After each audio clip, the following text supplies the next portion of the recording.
大家好，我是小颖。今天我们用面粉和鸡蛋来做好吃的。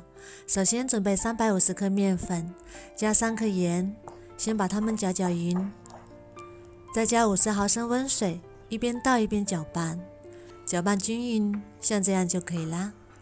然后盖上，放一旁备用。再准备一把小葱，把葱白切去，留着炒菜吃。再把葱叶切成葱花，装入碗中。再加15克食用油，油能锁住小葱的水分，揉面的时候不容易出水。搅拌均匀之后，再打入3颗鸡蛋，然后用筷子把鸡蛋搅散，再次搅拌均匀。再把鸡蛋液倒入面粉里，一边倒一边搅拌，搅拌成面絮状，像这样就可以啦。再揉成面团。刚开始有点粘手，不容易揉光滑，那么先不揉，先盖上，醒10分钟。10分钟之后再来揉面，几分钟就能把面揉光滑了。像这样偏柔软的面团就可以啦。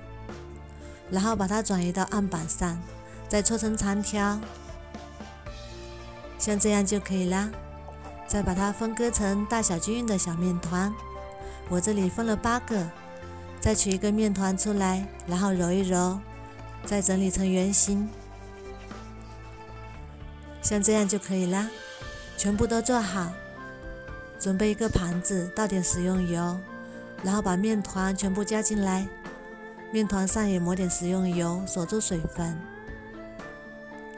然后盖上保鲜膜，醒面半个小时左右，像这样就醒好啦。用手指按压，非常的柔软。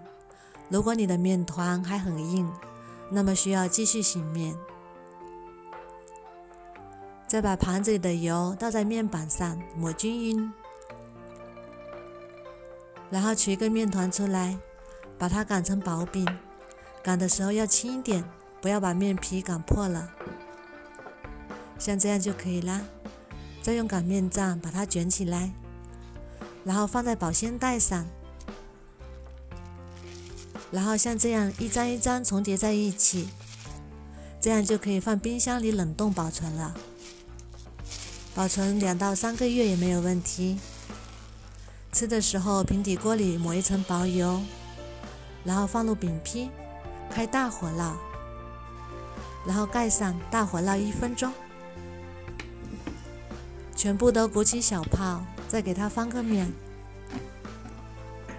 然后盖上，再焖1分钟。哇，好香啊，浓浓的葱花香。像这样全部都鼓起小泡，就已经熟啦。如果喜欢吃更酥脆的口感，可以再烙1分钟。香喷喷的葱花鸡蛋饼就做好啦。把烙好的小饼全部都叠在一起，然后盖上，这样凉了也不会硬。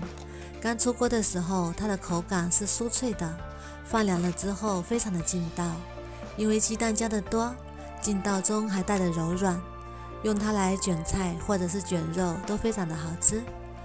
我们有空的时候可以多做一些，然后放冰箱里冷冻保存，早上起来烙的时候不用解冻，平底锅里大火烙3分钟就能搞定早餐。